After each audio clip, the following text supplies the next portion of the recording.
नारायण कवच और आदित्य स्तोत्र। आज सुनेंगे भगवान श्री हरि विष्णु के चौथे अवतार की कथा। तो प्रिय भक्तों, आप कथाओं को पूरा पूरा जरूर सुनिए और कमेंट बॉक्स में अपने नाम के साथ भगवान श्री हरि विष्णु के नाम का जयकारा लगाइए।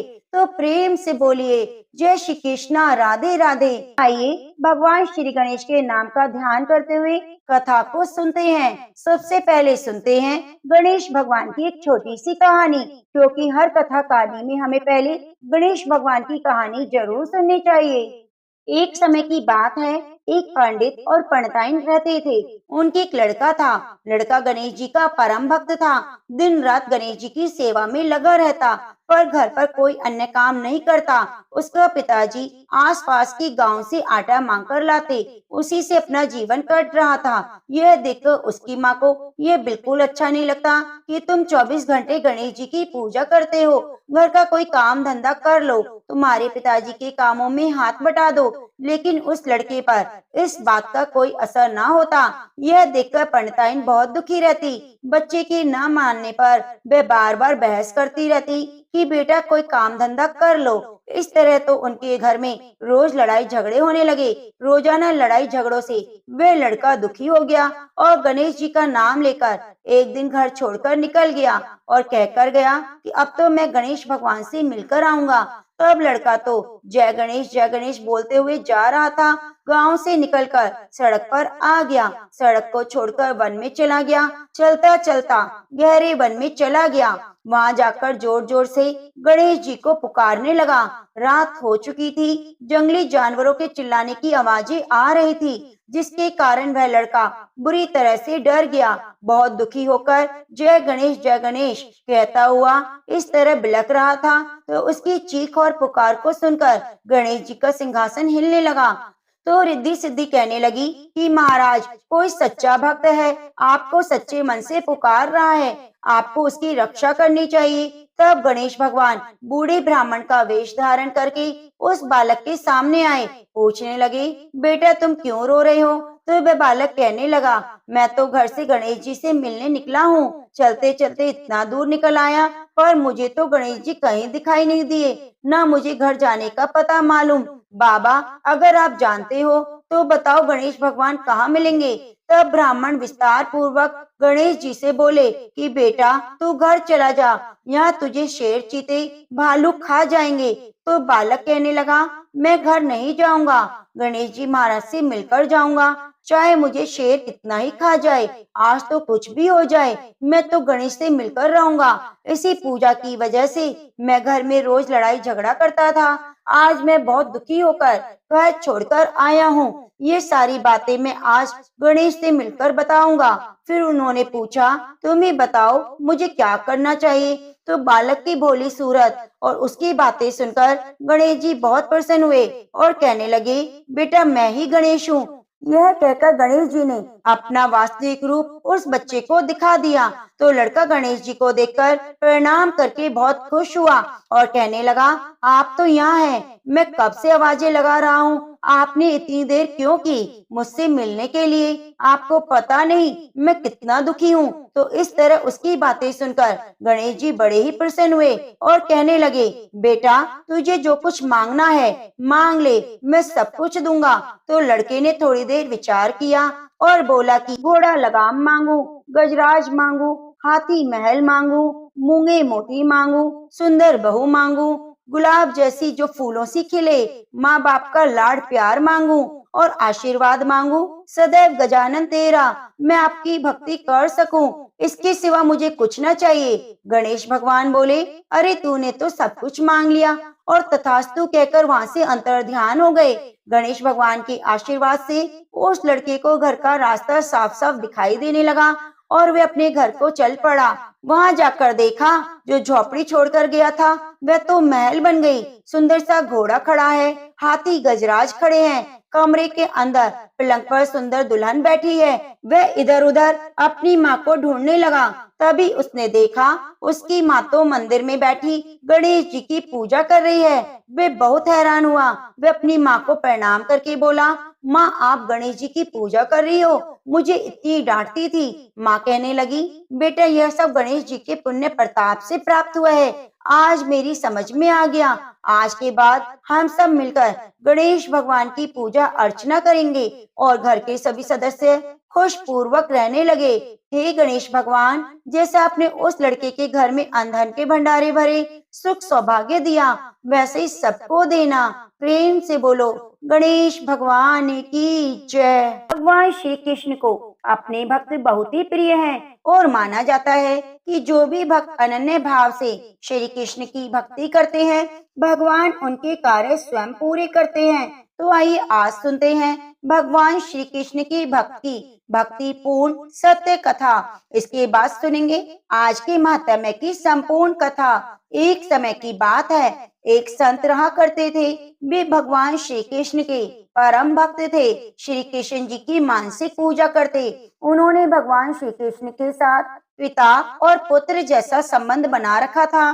भगवान श्री कृष्ण मेरे बालक हैं और मैं उनका पिता हूँ, इसी प्रकार का वह मन में विचार किया करते। ऐसा ही वह भाव रखते थे और इसी प्रकार की उनकी भक्ति थी। इस प्रकार से वह भगवान श्री कृष्ण की वात्सल्य पूर्ण भक्ति करते।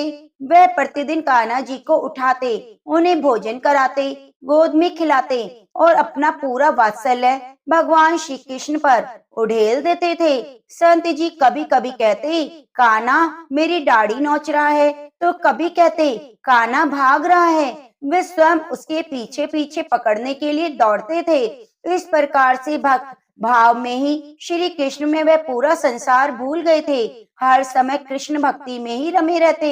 एक बार संत जी अपने शिष्यों से बोले कि मैं कभी गंगा स्नान के लिए नहीं गया। फिर शिष्यों ने कहा, गुरुजी आप काशी जी चले जाओ। इन संत जी तो भगवान श्री कृष्ण के वात्सल्य भाव में इतने रमे हुए थे कि उन्हें लगता था कि श्री कृष्ण जी कह रहे हैं कि बाबा मैं तो अभी बहुत छोटा हूँ, बाबा आप मुझे छोड़कर मत जाओ। समय के साथ साथ संत जी और वृद्ध हो गए, लेकिन उनका कन्हैया वही 8 साल का बालक ही रहा। उनका वात्सल्य अभी भी कान्हा के बाल रूप में ही था। संत जी इसी प्रकार से भगवान श्री कृष्ण के चिंतन में रहे और प्रतिदिन श्री कृष्ण के वात्सल्य में ही डूबे रहते। और कुछ समय के बाद संत जी अपनी उम्र पूरी करके स्वर्ग सिधार गए।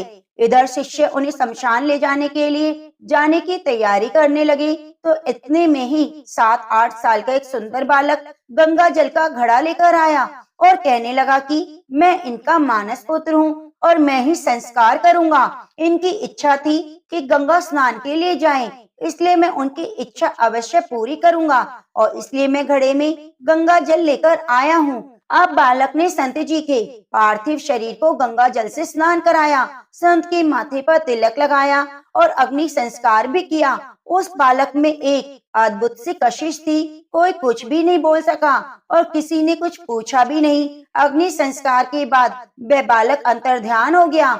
उस बालक के जाने के बाद लोगों के मन में आया कि संत जी तो बाल ब्रह्मचारी थे, उनका तो कोई पुत्र नहीं था। वह श्री कृष्ण को अपना मानस पुत्र मानते थे, इसलिए भगवान श्री कृष्ण ही स्वयं संत के पुत्र के रूप में आए और एक पुत्र का धर्म निभाया, अंतिम संस्कार किया, गंगा जल से स्नान कराया। एक पुत्र होने के सारे फर्ज ठाकुर जी ने पूरे किए। इसलिए कहा जाता है कि अपना मान टले टल जाए, भक्त का मान न टल देखा, प्रबल प्रेम के पाले पड़कर हरि का नियम बदलते देखा। हरे कृष्णा। अब आइए सुनते हैं श्री हरि विष्णु के चौथे अवतार की कथा। जब भी पृथ्वी पर कोई भी संकट आया तो भगवान श्री हरि विष्णु ने अपना एक अवतार लेकर देवलोक और पृथ्वी का कल्याण किया। बैसाख महीने के शुक्ल पक्ष की चतुर्दशी तिथि को भगवान विष्णु ने नरसिंह अवतार लिया था और नरसिंह का अवतार लेकर त्यों ही राजा हिरण्यकश्यप को मारा था। यह भगवान श्री हरि विष्णु का चौथा अवतार था। तो आप सुनेंगे इसी अवतार की कथा। प्राचीन काल की बात है, राक्षस राज हिरण्यकश्यप ने पितामह ब्रह्मा जी की कठोर तपस्या की। उनकी कठोर तपस्या से पितामह ब्रह्मा प्रसन्न हो गए और वरदान मांगने को कहा। तब हिरण्यकश्यप पितामह को प्रणाम करके कहने लगा, हे भगवान, अगर आप मुझसे प्रसन्न हैं तो मुझे वरदान दीजिए कि मैं अमर हो जाऊं। तो ब्रह्मा जी कहने लगे, यह तो वरदान मैं नहीं आता, क्योंकि अमर होने का वरदान तो किसी को नहीं मिल सकता। तुम कोई और वरदान मांगो। तब वह कहने लगा, मुझे वरदान दो कि मुझे ना तो कोई मानव मार सके और ना ही कोई पशु मार सके। न मैं दिन में मरूं, न मैं रात्रि में मरूं, न मैं घर के अंदर मरूं, न घर के बाहर, न धरती हो, न आकाश हो, न कोई शस्त्र हो, न कोई अस्त्र हो। तो पिता मैंने जैसा उसने कहा था उसी तरह वरदान देकर अंतर्ध्यान हो गए। तो उसे अहंकार हो गया कि अब तो मुझे कोई मार नहीं सकता। वह तो स्वयं को ही भगवान समझने लगा और प्रजाजनों पर अत्याचार करने लगा। उसके अत्याचार से तीनों लोकों में दुखी दुख फैल गया। हिरण्यकश्यप का पुत्र प्रहलाद भगवान विष्णु का अनन्य भक्त था। जब वह इस बात का पता हिरण्यकश्यप को लगा तो उसने अपने पुत्र को रोका कि मैं भगवान हूँ, तुम विष्णु की पूजा क्यों करते हो? पर प्रहलाद ने अपने पिता की एक भी बात नहीं मानी। भगवान विष्णु की भक्ति करने से रोकने के लिए हिरण्यकश्यप ने अनेक प्रयास किए, लेकिन उसकी हर बार हार हुई और वह असफल हो गया। यहाँ तक कि हिरण्यकश्यप ने विष्णु जी की पूजा करने से रोकने के लिए अपने ही पुत्र के प्राण लेने की कोशिश की। एक दिन हिरण्यकश्यप ने अपनी बहन होलिका के साथ मिलकर अपने ही पुत्र को जलाने की कोशिश की। होलिका को भगवान शंकर से एक चादर वरदान स्वरूप मिली थी, जिसे ओढ़ने पर अग्नि उसे जला नहीं सकती थी। तो होलिका उस चादर को ओढ़कर प्रहलाद को गोद में लेकर चिता पर बैठ गई।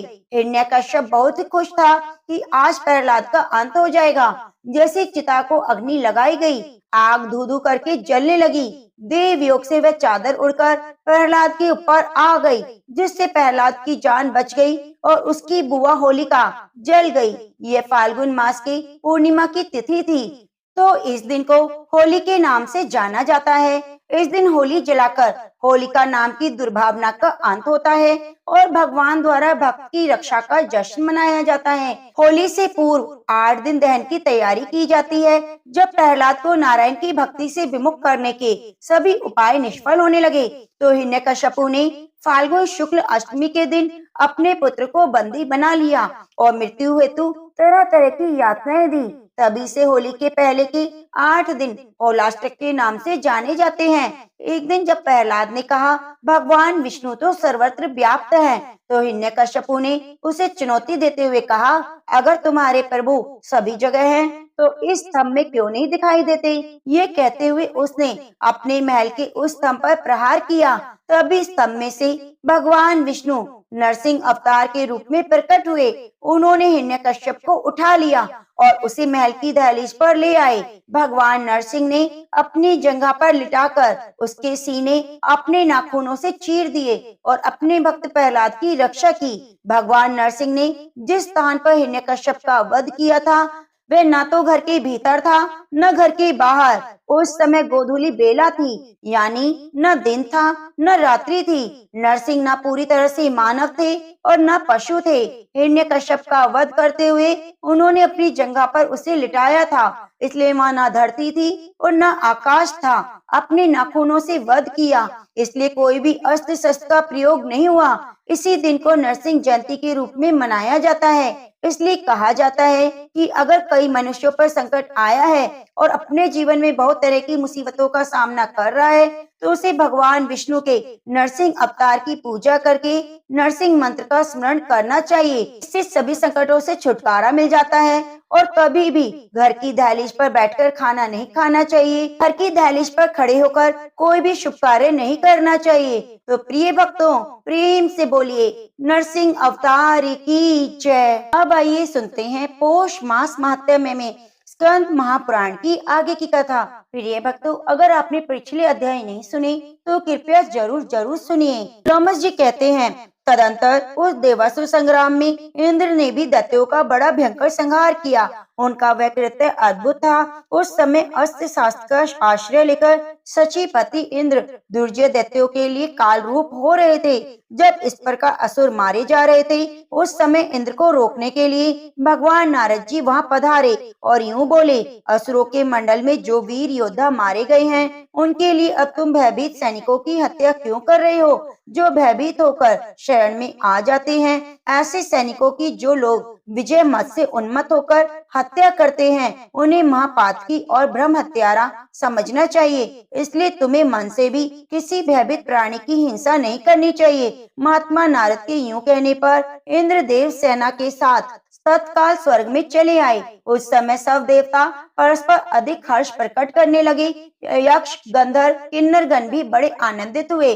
श्रेष्ठ देवर्षियों और ब्रह्मर्षियों ने अमरावती के सिंहासन पर सचिपति इंद्र का अभिषेक किया। इंद्र भगवान शंकर के प्रसाद से विजय हुए। उस समय देवलोक में बड़ा भारी उत्सव मनाया गया। शंख, मृदंग, ढोल, भेरी, दुदुम्बी आदि बजने लगे। देवताओं द्वारा मारे गए दैत्य पृथ्वी पर पड़े थे। महात्मा राजा बलि आदि भी प्राण त्याग चुके थे। उस समय भृगुवंशी शुक्राचार्य जी तपस्या करने के लिए अपने शिष्यों के साथ मानसर पर्वत पर गए थे, इसलिए वे युद्ध में उपस्थित न हो सके। उस युद्ध में जो दैत्य जीवित बच गए थे, वे शुक्राचार्य जी के पास गए। उन्होंने वह सारा वृतांत और जो असुरों के संहार का कारण हुआ था विस्तार पूर्वक कह सुनाया। यह सुनकर भृगुनंदन शुक्र को खेद और क्रोध भी हुआ। वे शिष्यों के साथ युद्ध स्थल में आए और अपनी मृत संजीवनी विद्या के प्रभाव से उन्होंने मरे हुए असुरों को जीवित कर दिया। शुक्राचार्य की प्रेरणा से बलि आदि सब दैत्य पाताल में लौट आए और सुखपूर्वक रहने लगे। ऋषियों ने पूछा, देवराज इंद्र ने गुरु के बिना ही कैसे राज्य प्राप्त किया? क्योंकि गुरु की अवहेलना से उन्हें अपना राज्य छोड़कर जाना पड़ा था। किसकी प्रेरणा से इंद्र चिरकाल तक राज सिंहासन पर बैठे रहे? ये सब बातें आप शीघ्र बताएं, हमें ये सुनने की बड़ी उत्कंठा है। लोमस जी बोले, गुरु बृहस्पति के बिना भी सचिपति इंद्र ने कुछ काल तक राज्य सिंहासन किया। उस समय विश्वरूप जी इंद्र के पुरोहित हुए थे। विश्वरूप के 3 मस्तक थे। वे यज्ञ और पूजन में उचित भाग देकर देवताओं और असुरों, मनुष्यों को भी तृप्त करते थे। यह बात सचिपति इंद्र से छिपी न रह सकी। पुरोहित विश्वरूप जी देवताओं का भाग उच्च स्वर से बोलकर देते थे, दैत्यों को चुपचाप बिना बोले ही दे देते थे। मनुष्यों के मध्यम स्वर से पढ़कर मंत्र भाग समर्पित करते थे। यह उनका प्रतिदिन का कार्य था। एक दिन इंद्र को गुरुजी की फुर्ती देखकर इस बात का पता लग गया। तब उन्होंने छिपे छिपे यह जान लिया कि विश्वरूप जी क्या करना चाहते हैं। यह दैत्यों का कार्य सिद्ध करने के लिए उन्हें अपना भाग अर्पण करते हैं, हमारे पुरोहित होकर दूसरों को फल देते हैं। यूं समझकर इंद्र ने 100 पर्व वाले वज्र से विश्वरूप के मस्तक काट डाले। वज्र के आघात से तत्काल मृत्यु हो गई। इंद्र ब्रह्म हत्या के अपराधी हुए। पर ब्रह्म हत्या, मदपान, चोरी, गुरु पत्नी गमन आदि महापाप करने वाले पापियों के उद्धार का यही एक उपाय है कि वे भगवान विष्णु के नामों का कीर्तन करें, जिससे बुद्धि भगवानमयी हो जाती है।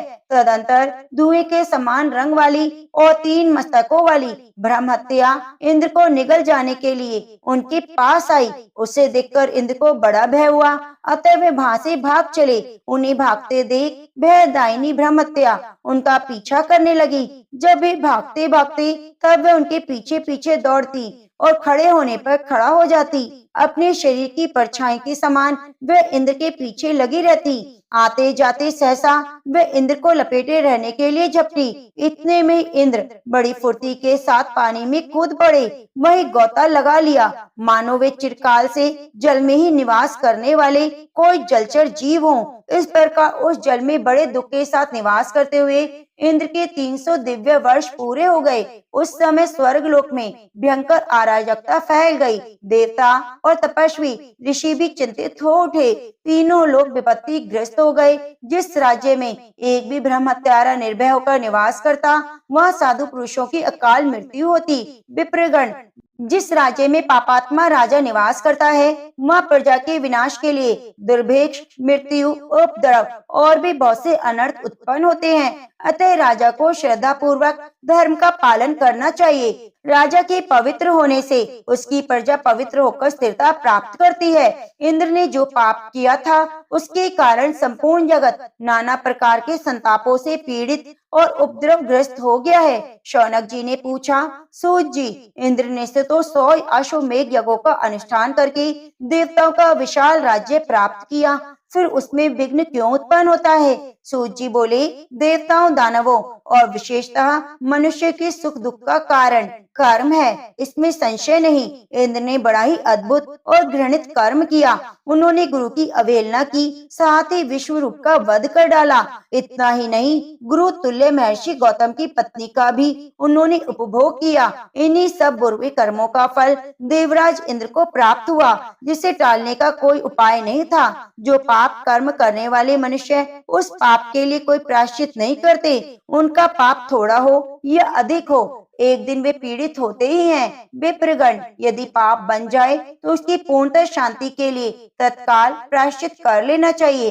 पापों का प्रायश्चित अनेक प्रकार का बतलाया गया है। उपपातक अधिक काल तक रह जाने या बार बार उसकी आवृत्ति होने पर महापातक के रूप में परिणित हो जाता है। जो मनुष्य सवेरे, दोपहर और शाम को सदा स्वधर्म पालन रूप में तपस्या करते हैं, उनका पाप नष्ट हो जाता है, उत्तम लोक को प्राप्त होते हैं। इसलिए दुराचार परायण इंद्र को सब पाप कर्म का ही फल मिला है। विप्रगण, उस समय की परिस्थिति पर भलीभांति विचार करके संपूर्ण लोकपाल एकत्र होकर बृहस्पति के पास गए। अपना सब मनोगत विचार उन पर प्रकट किया। उन्होंने स्थिर चित्त होकर इंद्र की सब बातें गुरु बृहस्पति से कह सुनाई। देवताओं की बात सुनकर परम बुद्धिमान बृहस्पति जी ने सर्वत्र फैली हुई अराजकता को लक्ष्य करके सोचा, अब क्या करना चाहिए? इस समय हमारा कर्तव्य क्या है? देवताओं, पवित्र आत्मा, ऋषियों और संपूर्ण लोगों का कल्याण कैसे होगा? मन ही मन इन सब बातों को सोचकर कर्तव्य अकर्तव्य का विचार करके महायशस्वी बृहस्पति जी ने देवताओं के साथ इंद्र के पास चले। वे तुरंत ही उस जलाशय पर जा पहुंचे जिसमें इंद्र छिपे थे, जिसके तट भयानक चांडाली के रूप में ब्रह्महत्या खड़ी थी। संपूर्ण देवता महर्षि जलाशय के किनारे बैठ गए। गुरु बृहस्पति जी ने स्वयं ही इंद्र को पुकारा। उनकी आवाज सुनकर इंद्र उठकर खड़े हो गए। उस समय उन्हें अपने गुरु बृहस्पति जी का दर्शन हुआ। इंद्र के मुख पर आंसुओं की धारा बह चली। उन्होंने सामने खड़े हुए बृहस्पति जी को और वहां आए हुए संपूर्ण तपस्वी मुनियों को शीघ्रता पूर्वक प्रणाम किया। फिर दीन बदन हो अपने किए हुए अज्ञान सूचक महान कुकर्मों पर मन ही मन भलीभांति विचार करके बोले, प्रभु, इस समय मेरे द्वारा पालन करने योग्य कौन सा कर्तव्य है, बताइए। उदार बुद्धि वाले भगवान बृहस्पति ने उत्तर दिया, इंद्र, पहले तुमने जो कुछ किया था उसी कर्म का यह फल आज तुम्हें मिल रहा है। केवल भोग से ही इसका क्षय होगा। धर्म शास्त्रों के अनुसार ब्रह्म हत्या के लिए कोई प्रायश्चित नहीं देखा। उनकी दृष्टि में ब्रह्म हत्या दूर करने के लिए कोई प्रायश्चित है ही नहीं। अनजान में जो पाप हो जाता है उसी के निवारण का उपाय धर्म शास्त्र विद्वानों ने बताया है। जो पाप स्वेच्छा पूर्वक जानबूझकर किया जाता है उसके प्रतिकार का कोई उपाय नहीं। इच्छा पूर्वक जानबूझकर किया हुआ पाप अनिच्छा अज्ञान पूर्वक किए हुए पाप की श्रेणी में आता है। विषय भेद से इन दोनों प्रकार के पापों का प्रायश्चित नियत किया गया है। जानबूझकर किए हुए पाप के लिए मरणार्थ प्रायश्चित का विधान है।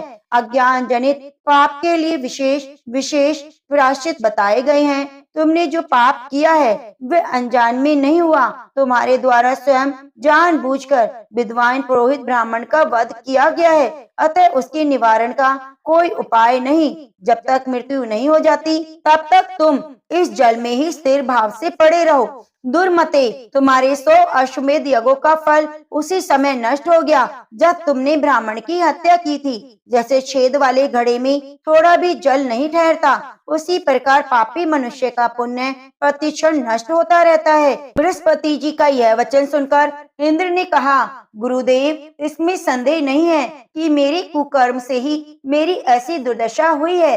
अब आप ही देवऋषियों के साथ शीघ्र ही अमरावतीपुरी को पधारे और देवताओं और संपूर्ण लोगों को कार्य सिद्ध करने के लिए आपके मन में जो अच्छे प्रतीत हो उन्हें इंद्र बना ले। मैं तो इस ब्रह्म हत्या से आवृत होने के कारण अब मरे हुए के समान हूँ। इंद्र के यूं कहने पर बृहस्पति को आगे करके संपूर्ण देवता तुरंत अमरावती में लौट आए और इंद्र का जो विचार था वे सब सची के सामने उन्होंने यथारूप से कह सुनाया। सब देवता बार बार विचार करने लगे, अब इस राज्य का संचालन करने के लिए हमें क्या करना चाहिए। इसी समय अमित तेजस्वी देवऋषि नारद इच्छा अनुसार घूमते हुए वहां आ पहुंचे और देवताओं द्वारा पूजित होकर बोले, देवगण, आप लोग अनमने कैसे हो रहे हैं? उनके पूछने पर देवताओं ने इंद्र की सारी करतूतें कह सुनाई। तब नारद जी बोले, देवताओं, इंद्र के ये सारे चरित्र मैंने पहले ही सुन रखे हैं। अब इस महान पाप के कारण इंद्र की सारी श्रेष्ठता चली गई। आप सब देवता सर्वज्ञ हैं, तपस्या और पराक्रम से संपन्न हैं। अतः आप लोग चंद्रवंशी राजा नहुष को इंद्र बना ले। इस राज्य पर उन्हें शीघ्र ही बिठा लेना चाहिए। महात्मा नहुष ने यज्ञ की दीक्षा लेकर 99 अश्वमेध यज्ञ पूर्ण कर लिए हैं। सब देवता और महर्षि ने इंद्र का राज्य नहुष को सौंप दिया। तब से अगस्त्य आदि सभी महर्षि नहुष की सेवा में उपस्थित रहने लगे। गंधर्व, अप्सरा, यक्ष, विद्याधर, महानाग, सुपर्ण और पक्षी आदि वे स्वर्गवासी प्राणी थे, वे नहुष की सेवा करने लगे।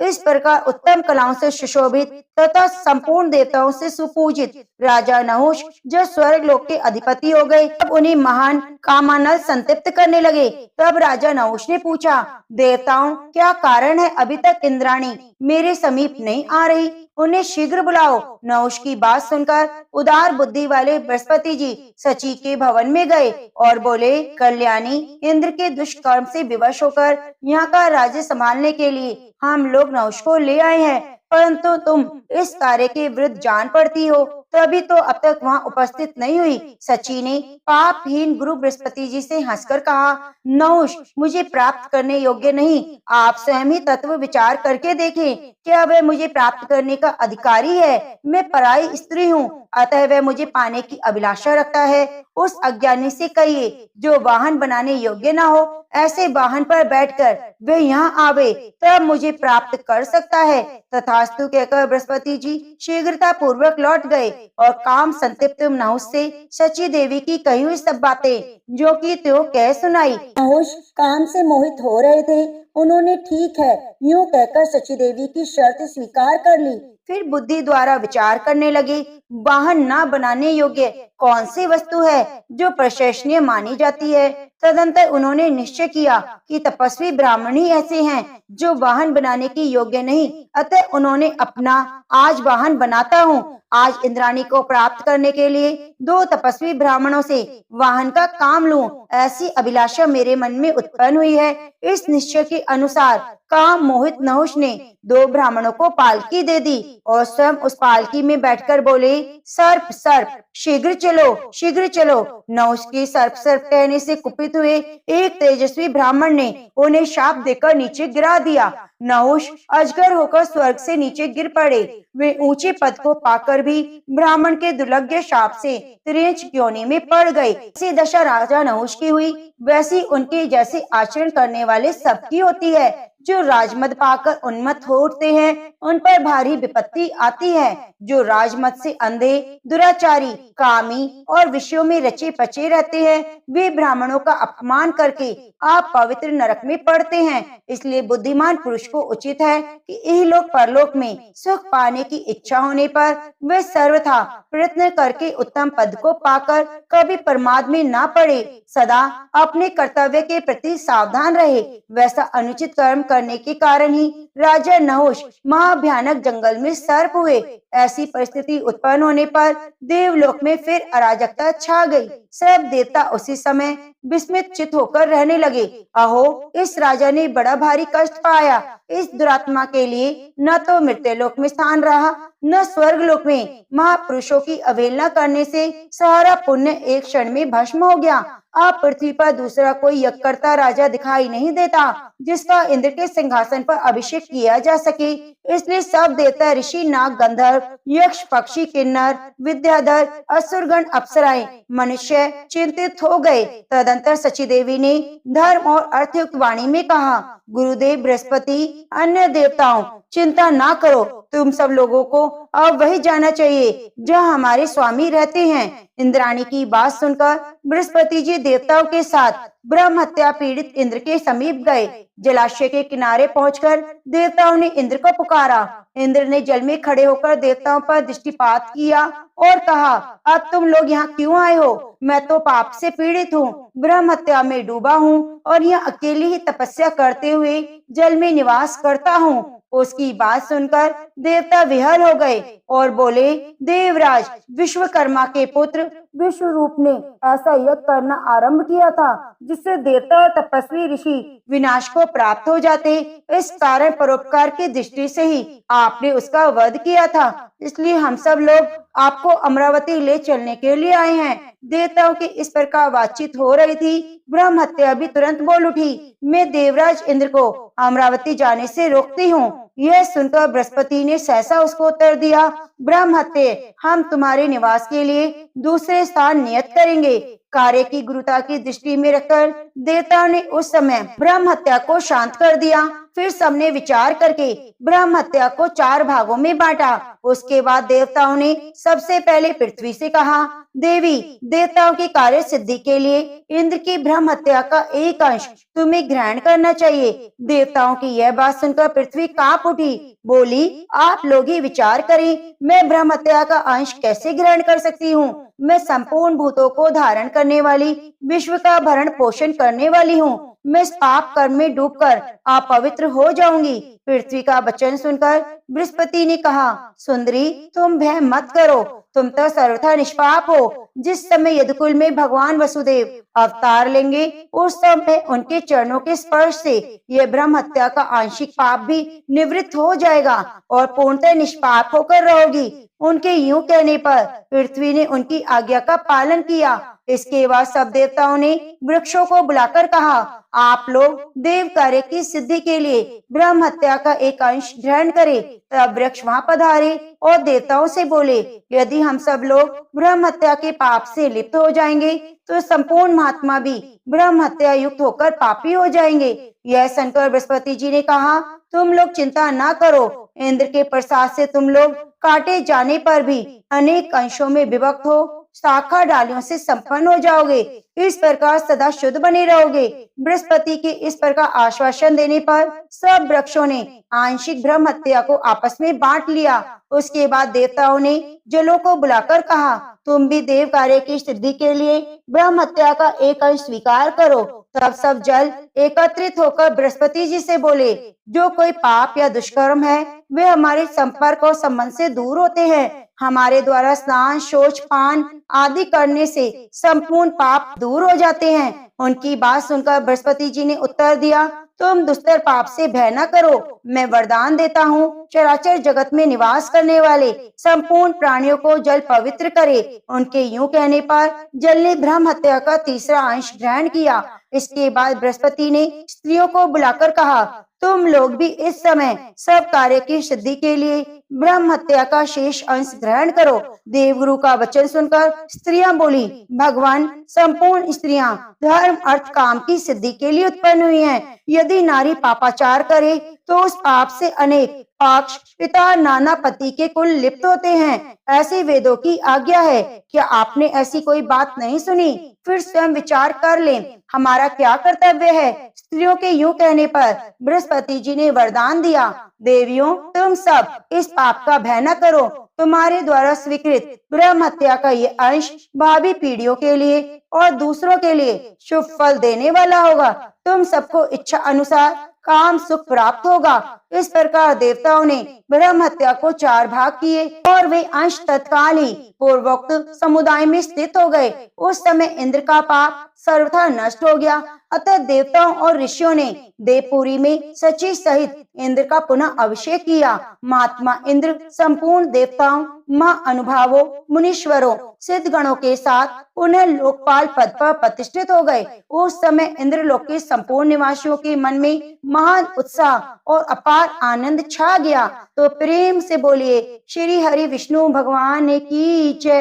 प्रिय भक्तों, आगे के अध्याय में सुनेंगे विश्वकर्मा के तप से वृत्तासुर की उत्पत्ति और दधीची द्वारा देवताओं को अस्थि दान। प्रिय भक्तों, आपसे निवेदन है कि अगर आपने स्कंद महापुराण के अध्यायों की कथाओं को अभी तक नहीं सुना है तो कृपया आप पिछले अध्याय में जरूर सुने, जिससे आपको संपूर्ण स्कंद महापुराण के पुण्य फल की प्राप्ति हो सके। अब आइए सुनते हैं नारायण कवच और आदित्य स्तोत्र। ओम गणेश सूर्याय नमः। अब आइए सुनते हैं आदित्य हृदय स्तोत्र। उधर श्री रामचंद्र जी युद्ध से थककर चिंता करते हुए रणभूमि में खड़े हुए थे। इतने में ही रावण भी युद्ध के लिए उनके सामने उपस्थित हो गया। यह देख भगवान अगस्त्य मुनि, जो देवताओं के साथ युद्ध देखने के लिए आए थे, श्री राम जी के पास जाकर बोले, सबके हृदय में रमण करने वाले माँ बाहो राम, यह सनातन गोपनीय स्तोत्र सुनो। वत्स, इसके जप से तुम युद्ध में अपने शत्रुओं पर विजय पा सकोगे। इस गोपनीय स्तोत्र का नाम है आदित्य हृदय। यह परम पवित्र और संपूर्ण शत्रुओं का नाश करने वाला है। इसके जप से सदा विजय की प्राप्ति होती है। ये नित्य अक्षय और परम कल्याण में स्तोत्र है। संपूर्ण मंगलों का भी मंगल है। इससे सब पापों का नाश हो जाता है। ये चिंता और शोक को मिटाने, आयु को बढ़ाने वाला उत्तम साधन है। भगवान सूर्य अपनी अनंत किरणों से सुशोभित है। ये नित्य उदय होने वाले, देवता और असुरों से नमस्कृत, विश्ववान नाम से प्रसिद्ध, प्रभा का विस्तार करने वाले और संसार के स्वामी हैं। तुम इनका रश्मते नमः, समुद्यते नमः, देवासुर नमस्कृताय नमः, विश्वते नमः, भास्कराय नमः, भुवनेश्वराय नमः इन नाम मंत्रों के द्वारा पूजन करो। संपूर्ण देवता इन्हीं के स्वरूप है। ये तेज की राशि और अपनी किरणों से जगत को सत्ता और स्फूर्ति प्रदान करने वाले हैं। यही अपनी रश्मियों का प्रसार करके देवता और असुरों सहित संपूर्ण लोकों को पालन करते हैं। यही ब्रह्मा, विष्णु, शिव, स्कंद, प्रजापति, इंद्र, कुबेर, काल, यम, चंद्रमा, वरुण, पितर, वसु, साध्य, अश्विन कुमार, मरुदंड, मनु, वायु, अग्नि, प्रजा, प्राण, ऋतुओं को प्रकट करने वाले और प्रभा के पुंज हैं। इन्हीं के नाम आदित्य, अदिति पुत्र, सविता, जगत को उत्पन्न करने वाले, सूर्य, सर्वव्यापक, खग, आकाश में विचरने वाले, उषा, पोषण करने वाले,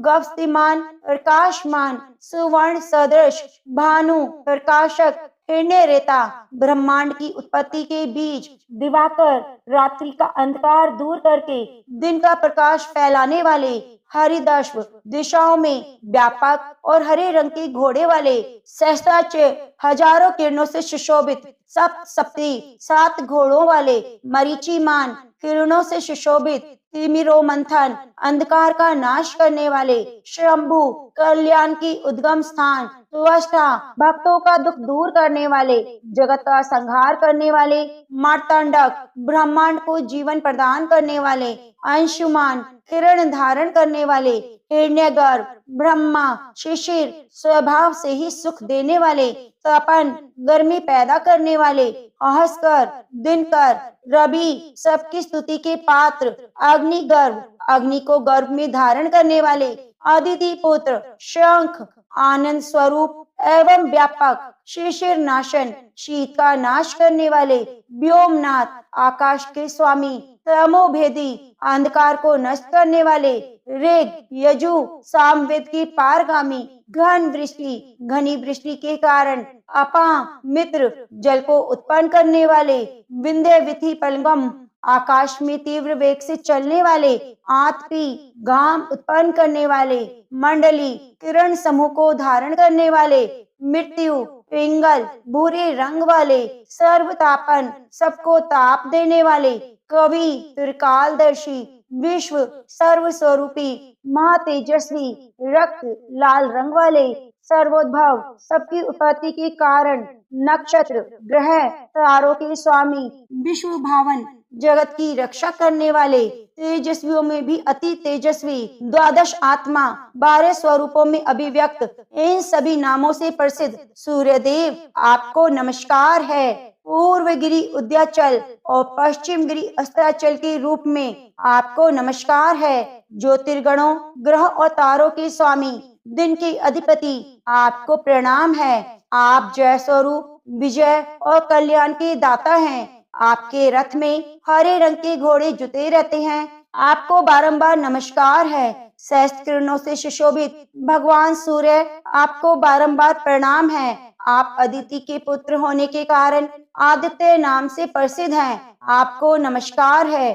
उग्र अभक्तों के लिए भयंकर, वीर शक्ति संपन्न, सारंग शीघ्रगामी सूर्य देव को नमस्कार है। कमलों को विकसित करने वाले प्रचंड तेजधारी मार्तंड को प्रणाम है। आप ब्रह्मा शिव और विष्णु के भी स्वामी हैं। सूर्य आपकी संज्ञा है, ये सूर्यमंडल आपका ही तेज है। आप प्रकाश से परिपूर्ण हैं। सबको सुहा कर देने वाला अग्नि आप ही का स्वरूप है। आप रौद्र रूप धारण करने वाले हैं। आपको नमस्कार है। आप अज्ञान और अंधकार के नाशक, जड़ता और शीत के निवारक, शत्रु का नाश करने वाले हैं। आपका स्वरूप आप प्रमेय है। आप कृतघ्नों का नाश करने वाले, संपूर्ण ज्योतियों के स्वामी और देव स्वरूप हैं। आपको नमस्कार है। आपकी प्रभा तपाए हुए सुवर्ण के समान है। आप हरि अज्ञान का हरण करने वाले, विश्वकर्मा संसार की सृष्टि करने वाले, तम के नाशक, प्रकाश स्वरूप और जगत के साक्षी हैं। आपको नमस्कार है। रघुनंदन, ये भगवान सूर्य ही संपूर्ण भूतों का संहार, सृष्टि और पालन करते हैं। ये ही अपनी किरणों से गर्मी पहुंचाते हैं, वर्षा करते हैं। ये सब भूतों में अंतर्यामी रूप से स्थिर होकर उनके सो जाने पर भी जागते रहते हैं। यही अग्निहोत्र और अग्निहोत्री पुरुषों को मिलने वाले फल हैं। यज्ञ में भाग ग्रहण करने वाले देवता यज्ञों में भी फल के यही हैं। संपूर्ण लोकों में जितनी क्रियाएं होती हैं, उन सबका फल देने में यही पूर्ण समर्थ है। राघव, विपत्ति में, कष्ट में, दुर्गम मार्ग में, किसी भय के अवसर पर जो कोई पुरुष इन सूर्यदेव का कीर्तन करता है, उसे दुख नहीं भोगना पड़ता। इसलिए तुम एकाग्रचित होकर इस देवादिदेव जगदीश्वर की पूजा करो। आदित्य हृदय स्तोत्र का 3 बार जप करने से कोई भी युद्ध में विजय प्राप्त कर सकता है। माँ बाहो, इसी क्षण रावण का वध कर सकोगे। यह कहकर अगस्त्य जी जैसे आए थे उसी प्रकार चले गए। उनका उपदेश सुनकर महातेजस्वी श्री राम जी का शोक दूर हुआ। उन्होंने प्रसन्न होकर शुद्ध चित्त से आदित्य हृदय को धारण किया और 3 बार आचमन करके शुद्ध हो भगवान सूर्य की ओर देखते हुए 3 बार जप किया। इससे उन्हें बड़ा हर्ष हुआ। फिर परम पराक्रमी रघुनाथ जी ने धनुष उठाकर रावण की ओर देखा। उत्साह पूर्वक विजय पाने के लिए वे आगे बढ़े। उन्होंने पूरा प्रयत्न करके रावण के वध का निश्चय किया। इस समय देवताओं के मध्य में खड़े हुए भगवान सूर्य ने प्रसन्न होकर श्री राम जी की ओर देखा। निशाच राज रावण के विनाश का समय निकट जानकर हर्ष पूर्वक कहा, रघुनंदन आप जल्दी करो। तो प्रेम से बोलिए सूर्य भगवान की जय। आगे सुनते हैं नारायण कवच। भगवान विष्णु को नारायण नाम से जाना जाता है, जो संपूर्ण सृष्टि के पालन करता और रक्षक हैं। नारायण कवच का पाठ करने से व्यक्ति को भगवान विष्णु की कृपा प्राप्त होती है, जिससे उसे आध्यात्मिक शक्ति, मानसिक शांति और जीवन में समृद्धि प्राप्त होती है। इस कवच के माध्यम से व्यक्ति सभी प्रकार के संकटों से, रोगों से मुक्त हो जाता है। नारायण कवच का उल्लेख विशेष रूप से श्रीमद् भागवत गीता महापुराण के 6ठे स्कंद में किया गया है, जहां इंद्र भगवान नारायण के इस कवच का उपयोग करते हैं और असुरों पर विजय प्राप्त करते हैं। यह कवच भगवान विष्णु के विभिन्न रूपों और उनके अवतारों की स्तुति करता है, जो व्यक्ति के चारों ओर सुरक्षा कवच की तरह काम करता है। आइए नारायण के चरणों का ध्यान करते हुए नारायण कवच का रसपान करते हैं। राजा परीक्षित ने पूछा, भगवान देवराज इंद्र ने जिससे सुरक्षित होकर शत्रुओं की चतुरंगी सेना को खेल खेल में अनायास से जीतकर त्रिलोकी की राजलक्ष्मी का उपभोग किया, आप उस नारायण कवच को सुनाइए और यह भी बतलाइए कि उन्होंने उससे सुरक्षित होकर रणभूमि में किस प्रकार आक्रमणकारी शत्रुओं पर विजय प्राप्त की। सुखदेव जी ने कहा, परीक्षित, जब देवताओं ने विश्व रूप को पुरोहित बना लिया, तब देवराज इंद्र के प्रश्न करने पर विश्व रूप ने नारायण कवच का उपदेश दिया। तुम एकाग्रचित होकर उसका श्रवण करो। विश्व रूप ने कहा, देवराज इंद्र, भय का अवसर उपस्थित होने पर नारायण कवच धारण करके अपने शरीर की रक्षा कर लेनी चाहिए। उसकी विधि यह है, पहले हाथ पैर धोकर आचमन करें, फिर हाथ में कुश की पवित्री धारण करके उत्तर मुख करके बैठ जाएं। के बाद कवच धारण पर्यंत और कुछ न बोलने का निश्चय करके पवित्रता से ओम नमो नारायणा, ओम नमो भगवते वासुदेवाय इन मंत्रों के द्वारा हृदय आदि अंग न्यास तथा अष्टांग आदि करण न्यास करें। पहले ओम नमो नारायणा इस अष्टाक्षर मंत्र के ओम आदि 8 अक्षरों का क्रमशः पैरों, घुटनों, जांघों, पेट, हृदय, वक्षस्थल, मुख और सिर से न्यास करें और पूर्वोक्त मंत्र के यकार से लेकर ओमकार तक 8 अक्षरों का सिर से आरंभ कर उन्हीं 8 अंगों में विपरीत क्रम से न्यास करें।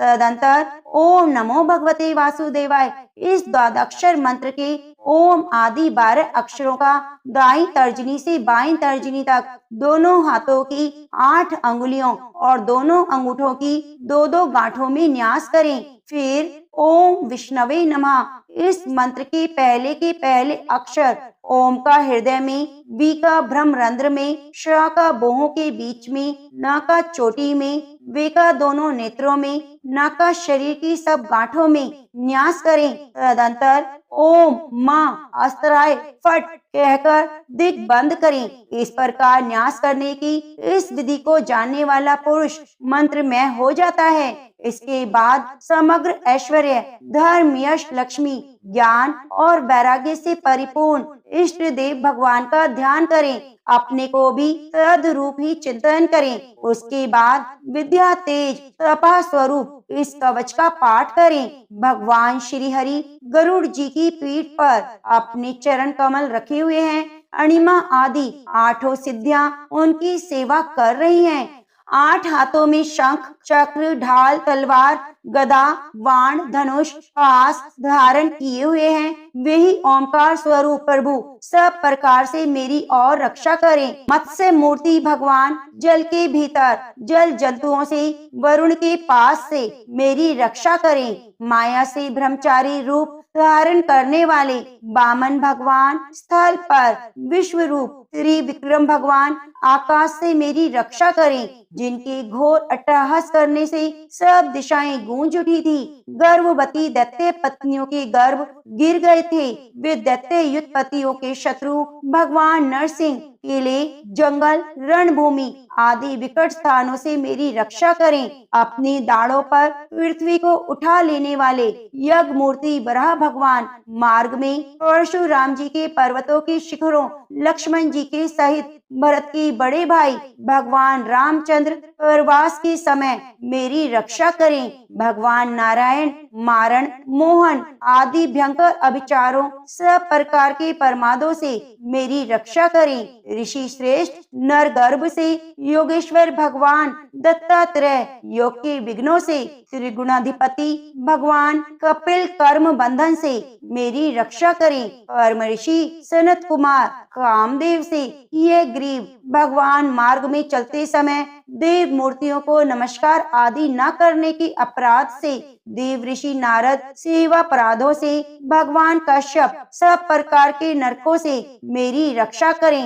भगवान धन्वंतरी कुपथ्य से, जितेंद्र भगवान ऋषभ देव सुख दुख आदि भयदायक द्वंद्वों से, यज्ञ भगवान लोक अपवाद से, बलराम जी मनुष्य कृत कष्टों से और श्री शेष जी क्रोधवश नामक सर्पों के गणों से मेरी रक्षा करें।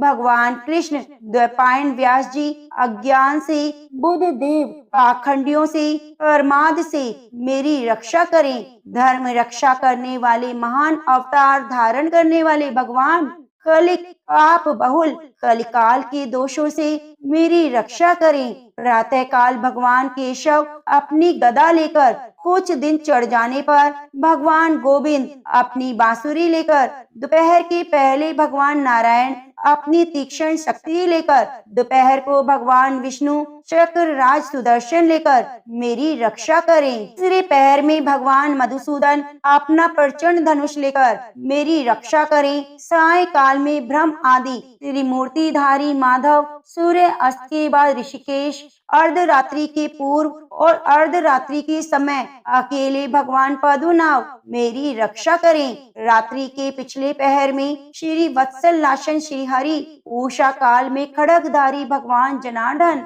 सूर्योदय से पूर्व श्री दामोदर और संपूर्ण संध्याओं में काल मूर्ति भगवान विश्वेश्वर मेरी रक्षा करें। सुदर्शन, आपका आकार चक्र की तरह है। आपके किनारे का भाग प्रलयकालीन अग्नि के समान अत्यंत तीव्र है। आप भगवान की प्रेरणा से सब और घूमते ही रहते हैं। जैसे आग वायु की सहायता से सूखे घास फूस को जला डालती है, वैसे ही आप हमारी शत्रु सेना को शीघ्र से शीघ्र जला दीजिए। कोमुद की गदा, आपसे छूटने वाली चिंगारियों का स्पर्श वज्र के समान असहाय है। आप भगवान अजित की प्रिया हैं और मैं उनका सेवक हूँ, इसलिए आप कुष्मांड, विनायक, यक्ष, राक्षस, भूत, प्रेत आदि ग्रहों को अभी कुचल डालिए, मेरे शत्रुओं को चूर चूर कर दीजिए। शंख श्रेष्ठ, आप भगवान श्री कृष्ण के फूंकने से भयंकर शब्द करके मेरे शत्रुओं का दिल दहला दीजिए। यातुधान, परमत,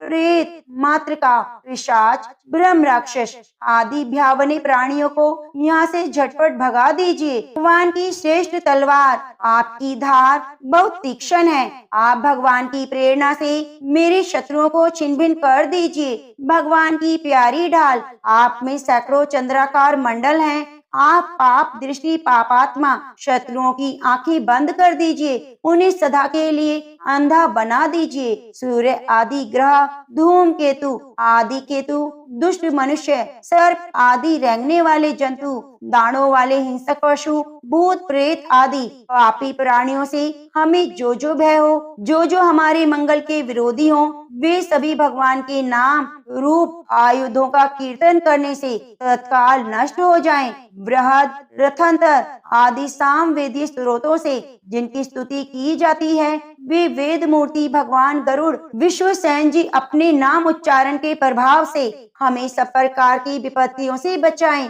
श्री हरि के नाम रूप वाहन आयुध श्रेष्ठ पार्षद हमारी बुद्धि, इंद्रिय, मन और प्राणों को सब प्रकार की आपत्तियों से बचाएं। जितना भी कार्य या कारण रूप जगत है, वह वास्तव में भगवान है। इस सत्य के प्रभाव से हमारे सारे उपद्रव नष्ट हो जाएं। जो लोग ब्रह्म और आत्मा की एकता का अनुभव कर चुके हैं, उनकी दृष्टि में भगवान का स्वरूप समस्त विकल्पों से रहित है, वेदों से रहित है। फिर भी वे अपनी माया शक्ति के द्वारा भूषण, आयुध और रूप नामक शक्तियों को धारण करते हैं। यह बात निश्चित रूप से सत्य है। इस कारण सर्वज्ञ सर्वव्यापक भगवान श्री हरि सदा सर्वत्र सब रूपों से हमारी रक्षा करें। जो अपने भयंकर अट्टहास से सब लोगों को भय से भगा देते हैं और अपने तेज से सबका तेज ग्रस लेते हैं, वे भगवान नरसिंह दिशा विदिशा में ऊपर नीचे बाहर भीतर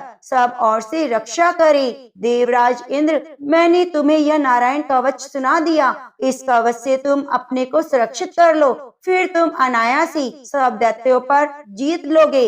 इस नारायण कवच को धारण करने वाला पुरुष जिसको भी अपने नेत्रों से देख लेता है, पैर से छू देता है, तत्काल समस्त भयों से मुक्त हो जाता है। जो इस वैष्णवी विद्या को धारण कर लेता है, से राजा, डाकू, प्रेत, पिशाच आदि और बाघ आदि हिंसक जीवों से किसी प्रकार का भय नहीं रहता।